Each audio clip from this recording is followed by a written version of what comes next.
We've won 6-1 against Halls, and it's something of a statement win. You said in the programme, we need to be more clinical. We won the last home game 4-0, scored 10 in 2 games now. 6-1 in the league, though, it's a big statement. Yeah, against obviously the form side in the league, so we needed to be wary. But I mean, we've been working in the last couple of weeks with training in terms of making sure the players sort of understand our message. We sometimes believe, sometimes the message can get, well, not the information, but it's really just in terms of being practical. So we just really sort of went back to basics, as I usually do during pre-season, working out in terms of how we want to press, setting traps, and just being a bit more clever. I've spoken all season about sort of our football IQ needing to be better against sort of teams, and I think today we sort of showed it really well in terms of where we sort of let them sort of play from the back, wait for them to sort of try that sort of risky pass, and then we were getting in there. And I think Louis absolutely perfect for that. Again, you know, with Louis' journey, remember he came to us as an attacking midfielder. Obviously, we saw he got the attributes to be sort of a good centre forward. And that's, I think, maybe it's 3 and 4 maybe for him, including friendlies. But that's what we want. Cam as well, coming off the bench and scoring. Now we've got a number 9 or 2 number 9 scoring goals consistently. It just makes a big help in terms of the team. But overall, as I said, we wanted to come at them early doors, and really be aggressive and try and get that first goal. So I feel once we do that, a lot of games where we do score first at home, we do go on to win or at least not lose. So many good performances today, and it's good for the players' morale because we needed to sort of win. As I said, it's a shame the Elmstead game was off, because I thought we could have maybe got 2 wins back to back before the sort of Canterbury game, which is another sort of big game. But the margins for error, as I said before the game to the players, is small now. From where we are in the league, we need to be winning majority of these games and winning against teams in and around us if playoffs is our aim. Not just that as well, we're in the cup. Yeah. Ultimately, a lot of the big boys are in there. So we're going to have to beat them anyway if we're going to win the cup. So we just need to be better. Our football IQ, our game plans, following the game plans, and sort of our game management needs to be better. And ultimately, what's cost us, I think, between us maybe competing for the league and being where we are, is our big chance conversion.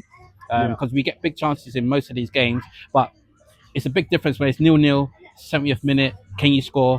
Then you're seeing out a game and it's a great 1-0 victory. Well, besides missing them, and then they take their chance, and all of a sudden you're on the back of a 2-0 defeat. A bit like Rochester. Yeah. That's a perfect example, really, where we should have come away with a win that game, but we come away with a defeat and it's difficult. So, listen, some credit to the players, a lot of great performances, and we just need to set this as a foundation now. And a big game next week, but with the confidence is this high, there's no reason why we can't go there and get a result.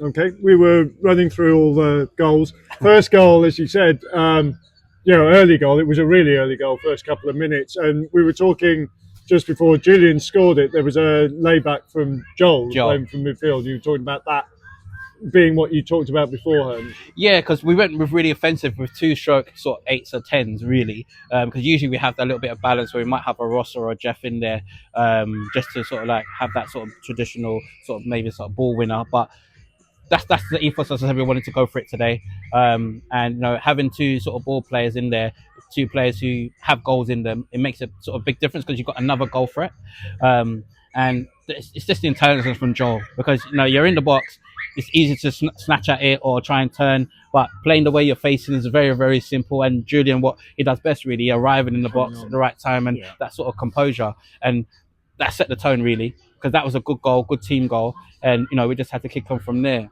Louis got the second, so obviously good, as you say, to get him on the score sheet as well. It's a poacher's finish. Yeah. Again, it's helped so much when you got someone who's fishing out those goals. Even his yellow card. Yes. Again, it's that hunger and desire to score goals. When you have a number 9 like that, it just makes the world of difference, because he's someone you can rely on. Regardless, even if he's not having a great game, he's putting that shift in, and he's sort of like the platform which the others need to follow. And it's good that we've got that platform now. And credit to Julian as well for a great header in that, which kept it alive when it kind of looked like it would broke down as well. Julian got the third.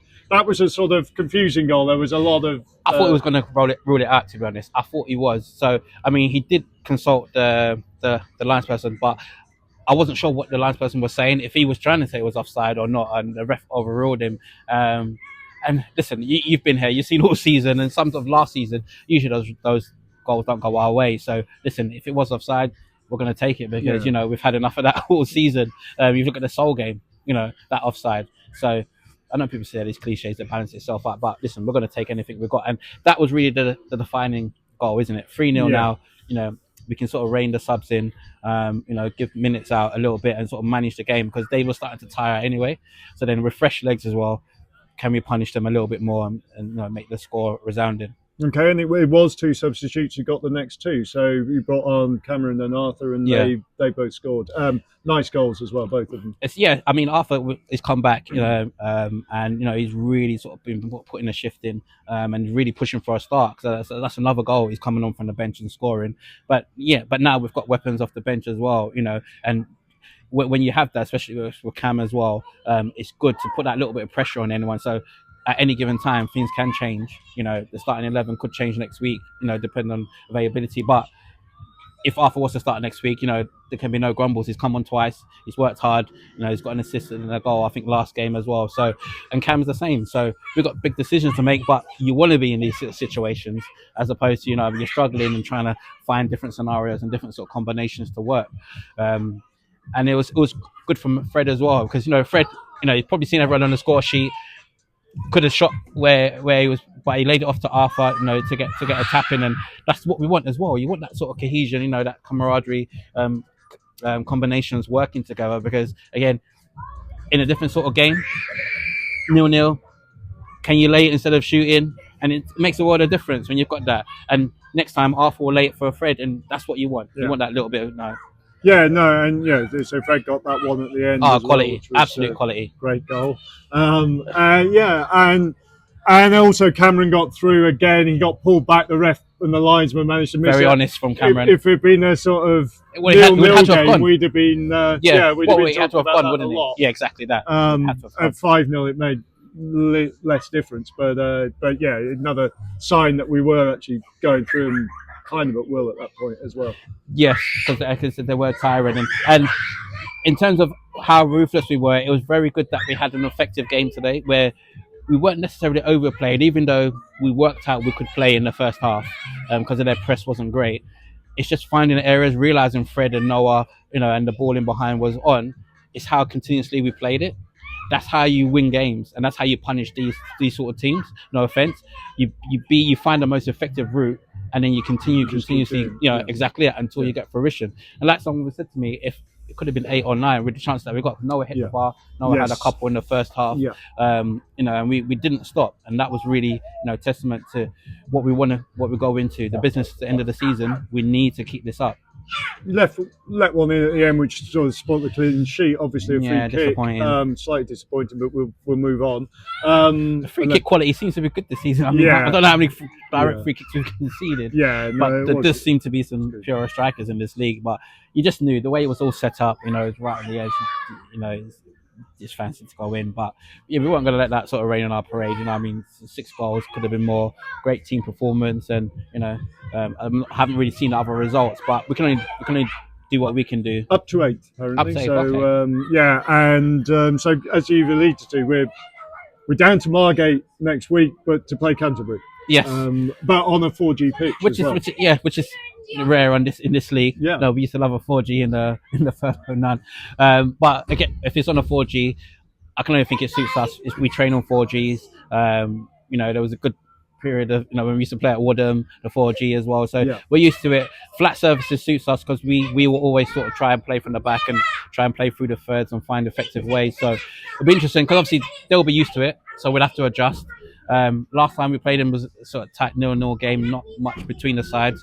So we're going up there with a bit of confidence. I know a few of the fans are going up there the night before. So there's some early trains. There's some people staying over. All sorts of things going on, and that's good. So hopefully we can all sort of link up after the game. Fish and chips to celebrate a good win. Brilliant. All right, see you there. Thank you. Cheers.